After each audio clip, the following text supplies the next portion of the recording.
Have you seen any kind of reason for separation over the tight end? I'm sorry, I wasn't even listening. It's all good. Tight ends. Seen any separation, with that group over the? Yeah, I think Holland's really doing some nice things. He's really had a really good offseason, had a good spring. He's built on it. Obviously, I'm not ready to make any announcements or things like that. Bowers is doing some good things as well. Dalton is doing some nice things. But I would say right now, Holland probably has been the most consistent. Been very pleased with his blocking and things like that. He's always been kind of a guy who could make plays in the passing game, but he's really doing a good job for us, when it comes to the run game and blocking and things like that. So I've been pleased with him and his maturity. It's been good. James, how has Menet looked at center? I'm sorry? How has Michael Menet looked at center? Really good. Really good. It's interesting because I look at this whole recruiting process and the way this thing has gone and how much attention these guys get. It's amazing. Like Menet gets here and and he was a highly recruited guy. I get that, but it's like because he didn't start, game 2 of his freshman year. It's almost been like, is everything okay with Michael Menet? I mean, Michael Menet is doing extremely well, and I'm not talking to you, just in general. He's doing extremely well, and right now I think he's really helping us by the way he's playing at center with a lot of confidence. He's got tremendous athleticism. I actually think Connor moving to guard plays to his strengths a little bit as well. Obviously, that's still a battle going on, but right now, I think we're getting pretty comfortable with Menet at center and Connor, who's a little bit bigger guy at guard for us, and Menet's maybe got a little bit more quickness. So I think that's a nice little combination right now, and he's doing really well. But I just, my initial statement is I just think this recruiting process, I think sometimes creates false expectations for the fans and for our players and for their parents and for everybody and their communities sometimes. But Michael Menet's doing great. We've been pleased with him all along. And now he's in a place where he's really, battling to have a significant role for us. So James, very pleased with him. I'm sorry for interrupting. Sorry. Your guys who arrived in the summer, the 2 summer semesters, how are they adjusting now that they're in camp? And is there anybody who's kind of maybe standing out from that group? Yeah, I think this freshman class in general is really doing well and really advanced. It doesn't seem too big for them. So like a guy I think right now that there's a lot of buzz in our program about right now is Juwan Johnson. Very natural, fluid guy. The game comes easy to him. Nothing seems too big for him. He never gets rattled. Got consistent hands. Everything's effortless for him. He's got to get bigger and stronger and those types of things. But I just think in general, this freshman class, they're much more aggressive. They're much more competitive. And that's not a knock on other classes. My point is most times these freshman classes have to come in and they got to feel it out first. And these guys are coming in, and I think we probably had a little bit more guys at mid-semester. We probably had a little bit more guys in summer 1. So all those things factor into it. But right now, it's a large percentage of them that are competing at a pretty high level. And I know they've been very respectful of the older guys in the program. I know the older guys have taken them under their wing. Our guys do a really good job here culturally in terms of helping the young guys out. So I've been very pleased with the freshman class, their mentality, their approach, body types, athleticism.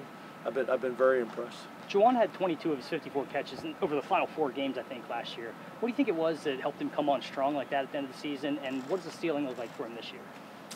Yeah, ideally in your. Yeah, I don't know.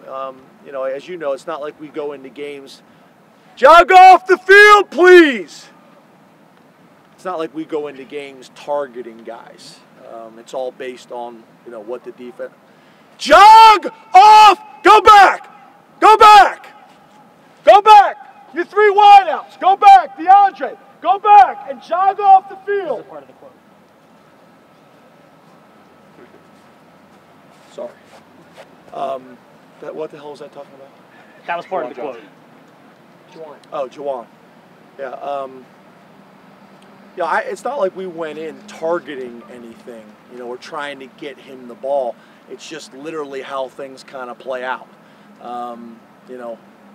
It's not like I haven't gone back and studied it, but I don't think it was like he had a bunch of drops early on and was more consistent. I think It's just kind of how the game plan played out, and with Mike Gesicki and with Hamilton and all those guys, it could be where the defenses were keying on those guys a little bit more, which created more opportunities for Juwan.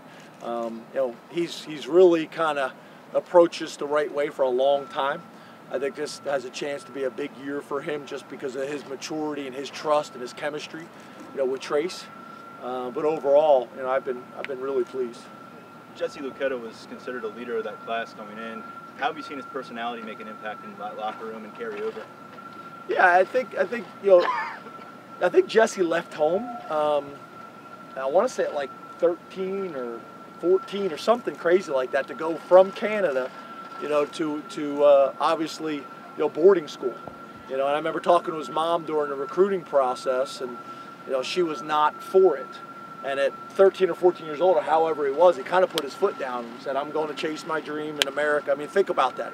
Think about your kids, 13, 14 years old, leaving the country to go somewhere else, chase their dreams. Pretty amazing. And so my point to you is, he's a mature kid in general, and then you leave home at that age and somewhat on your own. I think that creates some of that as well. And then with him being able to graduate early, it just magnified all of it. So I just think in general, he's a pretty mature, heady kid. And then his life experience, as well as graduating early, has kind of helped. So, he's doing a really nice job for us. He's really changed his body. If you guys look at him, he's much more lean right now.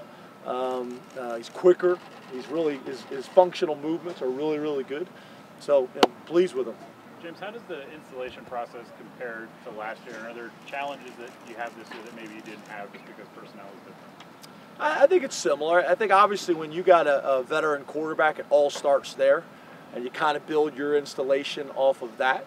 Our offense, we got a lot of guys coming back that have played a lot of football for us, so I think that helps too. I thought, our offensive staff, obviously with Ricky Ronnie, I thought this spring had a really good feel for what they wanted to do, and then kind of grind it all off season to kind of map it out. I think we're in a really good place. We eliminated some things, we tweaked some things like we would always do. And then defensively, as you know, we got a bunch of kind of youth and inexperience, and I don't really see our installation changed a whole lot. Actually, I would say the opposite. We looked, I think on normal downs, we blitzed overall or something like 56%, and we typically in camp, kind of the way we install is base, and then one-man pressures, and then line stunts, and then one-man pressures, same thing on offense with motions and shifts. And Brent's point was we need to get blitzes in a little bit earlier because it's just too big of a part of what we do. So, we sit down, myself and Ricky Ronnie and Brent and Phil, and kind of map out our installation schedule in camp, and there's give and take, and there's conversations there. I was a coordinator years ago and worked with a really good defensive coordinator, and he didn't run a traditional front, and here I am trying to install an offense, and you're not getting base looks on day one. That creates some challenges. So it's kind of how I was brought up in the profession, and also just kind of what I felt like over the years is the best from a teaching perspective. How are you supposed to evaluate these guys, especially the young guys, if they don't have a chance to run the base plays versus base looks early on and then build it? James, who's looked good at linebacker? I'm sorry, go ahead. Sorry, it's early in camp here, but what is the most pleasant surprise so far this training camp for you? Well, culture is a big word to me, and I know it's a big word for a lot of coaches and a lot of programs, but I think it's probably thrown around a little bit too much. But then I'm gonna do the same thing right now. I just see our guys. I showed a bunch of clips today, before practice of championship habits. Guys doing little things that are going to pay big dividends for us down the road. And I just see more of it. In the past, it would be Deshaun Hamilton as a redshirt senior who's really kind of figured it all out, and he was doing it.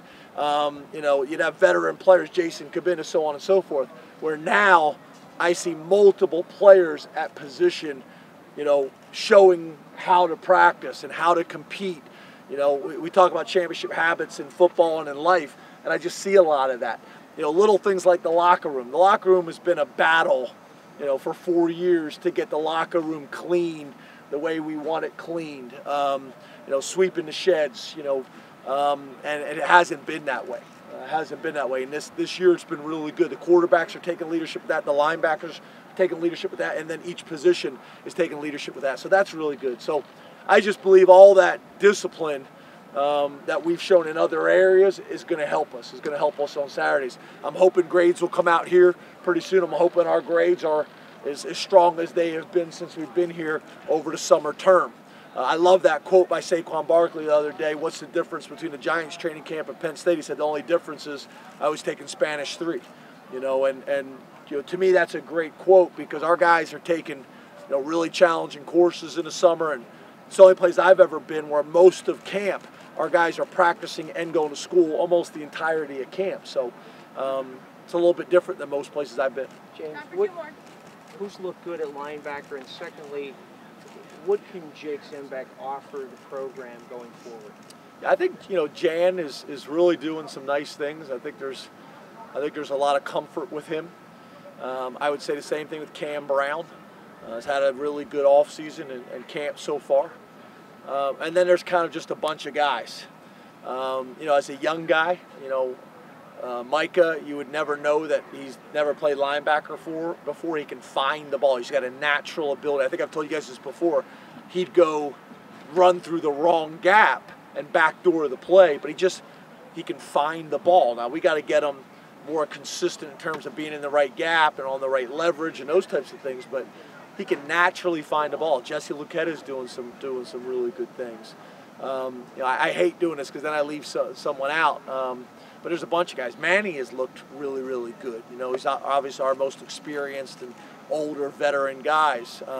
Ellis is doing some really good things. There's a bunch of them. So, you know, I hate to do this because I leave somebody out and then I hurt someone's feelings, but I don't really mean that. It's just hard to, you know, memorize them all. But I do think we got a bunch of guys that are contributing and doing some really good things at that position. I felt like defensive tackle, as you guys know, and kicker and linebacker, they're probably our biggest areas for questions. D-tackle right now, I feel like we're further ahead than I thought we would be at this point right now. I kind of feel better about our linebacker situation, and these 4 freshman kickers are doing phenomenal right now. So, you know, they were the biggest question marks going in, and we're starting to kind of answer them. How do you feel about your safety position? Good. You know, Nick Scott is kind of the alpha male at that position, and doing some really nice things, not only from a production standpoint, but also from a leadership standpoint. And then there's about 4 guys that are all battling for that next spot. You know, Garrett obviously has been there, you know, for a while. Sutherland, I think Lamont's really made a move in this offseason. You know, when he first went to safety, he had never done it before, so it was kind of new, and he's really kind of made a move. Chris, am I missing someone? I'm sorry, I wasn't Safety. Am I missing someone, guys? In the 4. Okay. Sutherland? I mentioned Sutherland. Okay. Oh, he asked about Jake. Yeah, Jake. Oh yeah, that Was was that a part long of your time question. coming? And how do you manage a kid's? You talk about expectations of a community when a kid that age, his career's over. Yeah, you know, I don't know if people completely understand and embrace how hard it is to walk away from the game. And probably football more so than any other sport, because if you're a soccer player, you can play some level of soccer the rest of your life, or a basketball player. When you walk away from football, you're walking away. So that's a very emotional decision. Yeah, there's all types of factors, not with Jake, with everybody. I mean, you got pressure within the community. They go home and people are asking them, you know, kind of like with Menet, and, you know, whether it's injuries or not or whatever, you go home and people ask you, well, when are you going to play? And, you know, family members, and they're already putting enough pressure on themselves and the media and all of it. It's a lot. You know, so typically these guys will take a while before they're going to make that decision. You know, and trying to give every chance they can to come back from it, whether it's surgeries or whether it's rehab or whether it's just time or whatever it is. So typically with these decisions, they're very rarely ever made quickly. You know, it's a long, drawn-out process.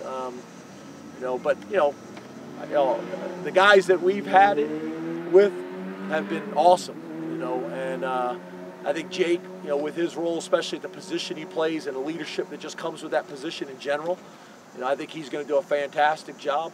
You know, you never know. This may spring into maybe coaching for him in the future. You know, we'll see. But you know, it's hard because when it's medical stuff, there's things that I'd like to say to answer the question a little bit more complete, but I also want to be sensitive, you know, to the specifics of the medical and some of the laws that go with that as well, and also just Jake's privacy, if that makes sense. But Jake's going to have a huge impact in our program, and the guys that since we've been here that have done that, you know, have been awesome.